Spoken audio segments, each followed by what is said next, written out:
कब्ज को अगर आप मजाक में ले रहे हैं तो शरीर की कई सारी ऐसी बीमारियां जो कब्ज की वजह से पैदा होती हैं। आज की इस वीडियो में हम बात करेंगे कब्ज के कारण होने वाली बीमारियों के बारे में और कब्ज को आप जड़ से कैसे ठीक कर सकते हैं। कुछ ऐसे होम रेमेडीज, कुछ ऐसे मेडिसिन जिनकी मदद से आपको आदत भी नहीं पड़ेगी और आप 110% कब्ज की समस्या को ठीक कर सकते हैं। जिनको गैस एसिडिटी बहुत ज़्यादा होता है, जिनको कब्ज की समस्या लगातार लंबी समय से है, जिनको फ्लैटस बहुत ज़्यादा आता है, खाना सड़ता है पेट के अंदर, ऐसे कई मरीजों के लिए बहुत इंपॉर्टेंट वीडियो है। लिवर को कैसे मजबूत करेंगे, डाइजेस्टिव सिस्टम को कैसे मजबूत करेंगे, गट हेल्थ को कैसे क्लीन करेंगे, ये सारी चीज़ें आज के इस वीडियो में हम समझेंगे। वीडियो थोड़ा बड़ा हो सकता है, आपको ज़रूरत है इस वीडियो को पूरा देखने की। अगर वीडियो अच्छा लगे तो लाइक, अभी चैनल को सब्सक्राइब जरूर करिए, क्योंकि इस तरह की हेल्थ से रिलेटेड साइंटिफिक वीडियोस इस चैनल पर आपको मिलती रहेंगी। नमस्कार, मैं हूं डॉक्टर लोकेंद्र, आप सभी के लिए हाजिर हूं फिर से एक नई वीडियो लेकर के। चलिए शुरू करते हैं आज की इस वीडियो को और समझते हैं इन सभी समस्याओं के बारे में पूरी। देखिए, कब्ज एक ऐसी समस्या है कि इसे मुझे लगता है भारत में राष्ट्रीय बीमारी घोषित कर देना चाहिए, क्योंकि कब्ज से हर एक व्यक्ति परेशान है और न जाने कितने तरह तरह के ट्रीटमेंट लेने के बाद, घरेलू उपाय करने के बाद पेशेंट ठीक नहीं होता तो मरीज बहुत ज़्यादा परेशान हो जाता है। आज की इस वीडियो में मैं आपको यही सारी चीज़ें बताऊंगा और स्वास्थ्य से संबंधित सच्ची ऐसी चीज़ें बताऊंगा जो इन्फॉर्मेशन आपके लिए साइंटिफिक है, उस तरीके से आपके लिए कब्ज को हटाने के लिए कुछ चीज़ों का आज मैं आपको कॉम्बिनेशन बताऊंगा। आज का विषय हमारा कब्ज यानी कॉन्स्टिपेशन, जो देखने में छोटी सी समस्या लगती है लेकिन असल में बहुत बड़ी गंभीर बीमारी है। तो गंभीर बीमारी है तो इसके लिए ट्रीटमेंट गंभीर की जरूरत पड़ेगी? नहीं, ऐसा कुछ नहीं है। सबसे पहले समझिए कब्ज है क्या, ये क्या बला है। कब्ज का मतलब होता है आंतों का सही समय पर पूरी तरह से साफ न होना। बहुत सिंपल लैंग्वेज में समझिए, आंतों का प्रॉपर तरीके से सही समय पर साफ न होना, इसे कब्ज कहते हैं। यानी एक और समझिए, पेट साफ न होना एक ऐसी समस्या बनती जा रही है जिसमें मल सख्त हो जाता है और अंदर ही अंदर सूख जाता है। रोज शौच के लिए जाते हैं लेकिन जोर लगाना पड़ता है और पेट साफ नहीं होता, पेट में भारीपन रहता है, गैस रहती है। ये कुछ ऐसे चीज़ें हैं जो आपको, ये कुछ ऐसे लक्षण हैं जो आपको बता रहे हैं कि कब्ज हो चुका है। अगर ये लक्षण आपको हफ्ते या महीने तक बने रहें तो ये क्रॉनिक कॉन्स्टिपेशन कहलाता है, यानी क्रॉनिक कब्ज कहलाती है। अब आप इसे कैसे ठीक कर सकते हैं और क्यों होती है, ये समझना बहुत इंपॉर्टेंट है। सबसे पहला कारण, कब्ज के कई सारे कारण हो सकते हैं लेकिन उनमें से सबसे बड़ा कारण और पहला कारण है पानी की कमी होना शरीर के अंदर।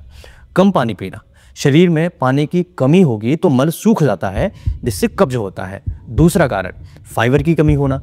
आजकल लोग बाहर का खाना ज़्यादा खाते हैं, फास्ट फूड ज़्यादा खाते हैं, कम सब्जियां खाते हैं, जिससे आंतों को चलाने के लिए या चलने के लिए ज़रूरी जो फाइबर होता है, रेशा जो होता है, वो नहीं मिलता, इसलिए स्टूल वहीं की वहीं रखा रहता है।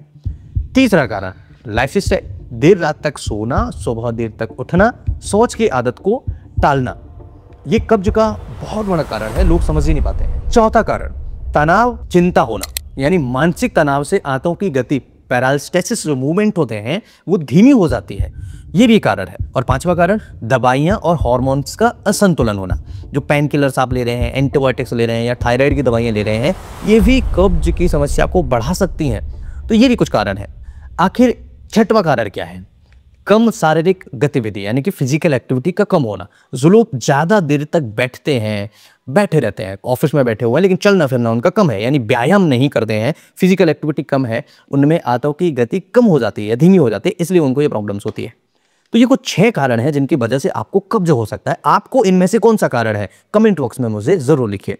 कब्ज के नुकसान क्या है, कौन से समस्याएं और ज़्यादा हो सकती हैं अगर कब्ज रहेगी तो। कब्ज सिर्फ पेट की बीमारी नहीं है, इसे पूरे शरीर पर असर डालता है, ये बहुत इंपॉर्टेंट है। मुंह का स्वाद खराब होना, बार बार छाले होना, सिर दर्द होना, चिड़चिड़ापन होना, त्वचा पर दाने आना, मुहासे होना, गैस एसिडिटी की प्रॉब्लम होना, बवासीर होना, पाइल्स जिसे कहते हैं, फिशर होना, ये भी हो सकता है। कई लोगों को तो फिस्टुला तक के इशू हो जाते हैं और लंबे समय तक अगर आप इसका ट्रीटमेंट न कराएं तो कोलोन कैंसर का भी खतरा बढ़ सकता है। इसलिए कब्ज को हल्के में लेना बहुत बड़ी भूल हो सकती है। आप इसका प्रॉपर ट्रीटमेंट स्टार्ट करिए। कैसे ठीक करेंगे? कुछ होम्योपैथिक मेडिसिन की मदद से हम इसे ठीक कर सकते हैं। होम्योपैथी में कब्ज को सिर्फ पेट की समस्या नहीं माना जाता, बल्कि है शरीर की अंदरूनी समस्या है, अंदरूनी गड़बड़ है, जैसे कि पाचन शक्ति खराब होना, मानसिक तनाव या आदतों की प्रवृत्ति से जुड़ा माना जाता है। इसलिए कब्ज को प्रॉपर ठीक करना, कब्ज की बीमारी को ठीक करने के लिए आपको कुछ उपाय ज़रूर करने चाहिए और आप बड़ी ईजीली इस समस्या को ठीक कर सकते हैं। होम्योपैथी में कुछ दवाएं हैं जिनसे आप डाइजेस्टिव सिस्टम को बैलेंस कर सकते हैं, ना कि लैक्सेटिव यानी कि ऐसी चीज़ें जो आपके इंटेस्टाइन से चीज़ों को बाहर निकालती है, आपके इंटेस्टाइन को क्लीन करती है। होम्योपैथी में सबसे पहला मेडिसिन जिससे आपका डाइजेस्टिव सिस्टम मजबूत होता है, इवन इंटेस्टाइन से जो चीज़ें बाहर निकालनी है वो बड़ी इजीली निकल जाती हैं। 5 असरदार मेडिसिन के बारे में डिस्कशन करूंगा। सबसे पहली मेडिसिन नक्स वोमिका।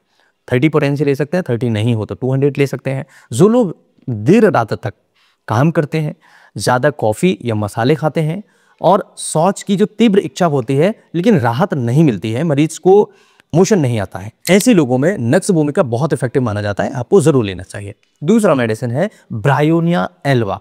जिनका मल सूख जाता हो और बहुत ज़्यादा उनको प्रॉब्लम आती हो मोशन करते समय, जैसे जले हुए कोयले की तरह बहुत ज़्यादा ब्लैकिश देखने को मिलता है और सूखा सूखा सा आता है, कोयला जला हुआ देखा है आपने, ऐसा मल हो जाता है मरीज का, ब्रायोनिया बहुत इफेक्टिव मेडिसिन है। पेट में दर्द होता है, प्यास ज़्यादा लगती है और गर्मी से परेशानी बढ़ जाती है, गर्मी बढ़ जाती है मरीजों में, तो ये समस्याएं जो हैं वो ब्रायोनिया एल्वा 30 पोटेंसी से ठीक हो सकती है। 5 बूंद सुबह 5 बूंद शाम को मरीज को देने से समस्याओं में आराम मिलता है।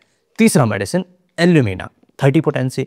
मल बहुत ज़्यादा सूखा और कड़ा हो जाता है, बूढ़े लोगों या गर्भवती महिलाओं में ये बहुत ज़्यादा देखने को मिलता है और उनके लिए ही ये मेडिसिन बहुत अच्छा मेडिसिन है। 30 पोटेंसी में 5 बूंद सुबह 5 बूंद शाम को मरीज को देने से आराम मिलता है। चौथा मेडिसिन है सल्फर 200 पोटेंसी। सुबह उठते ही शौच की तीव्र इच्छा होती है लेकिन शौच अधूरा सा महसूस होता है, जैसे ही बैठेंगे उनको लगेगा कि ठीक हो गया पेट साफ, लेकिन पेट साफ होता नहीं है। ऐसी कंडीशन में, यानी अधूरा अधूरा पेट साफ हुआ है, ऐसी कंडीशन में सल्फर बहुत इफेक्टिव मेडिसिन है। गर्म शरीर और खुजली की प्रवृत्ति लोगों में बढ़ जाती है, ऐसे लोगों में अगर ये दिक्कतें हैं तो आप सल्फर 30 पोटेंसी में 5 बूंद सुबह 5 बूंद शाम को मरीज को देने से आराम मिलता है। पांचवा मेडिसिन लाइकोपोडियम 30 पोटेंसी है 200 पोटेंसी। पेट में गैस बहुत ज़्यादा बनती हो, भारीपन होता हो और दोपहर के समय थकावट महसूस होती हो, दाहिनी तरफ परेशानी ज़्यादा होती हो पेट के अंदर, ऐसे मरीजों के लिए 5 बूंद सुबह 5 बूंद शाम को आप दे सकते हैं। खान पान में बदलाव करना बहुत ज़्यादा ज़रूरी है। ये तो कुछ होम्योपैथिक मेडिसिन थी, लेकिन इसके अलावा भी कुछ चीज़ों का ध्यान रखना ज़रूरी है। खान पान में भी बदलाव ज़रूरी है। घरेलू जीवन शैली, घरेलू उपाय बहुत इंपॉर्टेंट है। कब्ज से राहत के लिए कुछ आदतें अपनाएं, जैसे सुबह उठते ही गुनगुना पानी पिएं, रोज 2 से 3 लीटर पानी पिएं, भोजन में फाइबर बढ़ाएं, हरी पत्तेदार सब्जियां, फल फ्रूट्स लें, रोजाना 30 मिनट तक आप वॉकिंग करें, टहलना स्टार्ट करिए, फिजिकल एक्टिविटी रखिए, तनाव को कम करिए, देर रात तक सोना आप बंद करिए, थोड़ा जल्दी सोने की कोशिश करिए, प्रॉपर नींद लीजिए, हरी सब्जियां और त्रिफला का चूर्ण आप लीजिएगा। घरेलू उपाय बता रहा हूँ मैं आपको, त्रिफला का चूर्ण आधा चम्मच लीजिएगा और इसे गुनगुने पानी में मिलाइएगा। आप इसे सुबह सुबह खाली पेट लेना स्टार्ट करिए, आपकी प्रॉब्लम ठीक होना स्टार्ट हो जाएगी। दोस्तों, कब्ज के बारे में आज हमने इस वीडियो में बहुत इंपॉर्टेंट इन्फॉर्मेशन आप सभी के साथ में शेयर किया है। अगर आपको लगता है कि आप इसे ठीक करना चाहते हैं और इस वीडियो की मदद से आपकी प्रॉब्लम ठीक हो सकती है, तो आप अपने दोस्तों के साथ इस वीडियो को जरूर शेयर करिएगा। मैं फिर मिलता हूं इसी तरह के किसी इंटरेस्टिंग और ट्रस्टेड वीडियो में। तब तक के लिए स्वस्थ रहिए, मस्त रहिए, मुस्कुराते रहिए। नमस्कार, जय हिंद।